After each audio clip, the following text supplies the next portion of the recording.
सोलापूर शहर पोलिसांनी गुन्हेगारीवर आळा घालण्यासाठी मोठी कारवाई करत 2 सराईत गुन्हेगारांना 2 वर्षासाठी तडीपार केले आहे।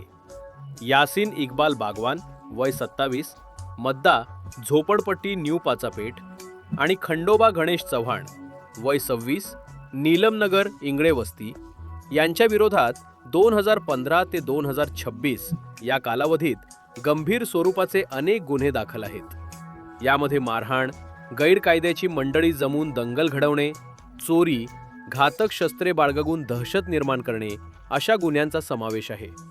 या पार्श्वभूमीवर जेल रोड पोलीस ठाण्याने महाराष्ट्र पोलीस अधिनियम 1951 च्या कलम 55 अंतर्गत तडीपारचा प्रस्ताव पोलीस उपायुक्त परिमंडळ सोलापूर शहर यांच्याकडे सादर केला होता। प्रस्तावाची छाननी केल्यानंतर पोलीस उपायुक्त प्रीतम यावलकर यांनी 28 जुलै 2026 रोजी आदेश जारी करत दोन्ही आरोपींना सोलापूर शहर आणि उर्वरित सोलापूर जिल्ह्याच्या हद्दीतून 2 वर्षासाठी तडीपार करण्याचे आदेश दिले।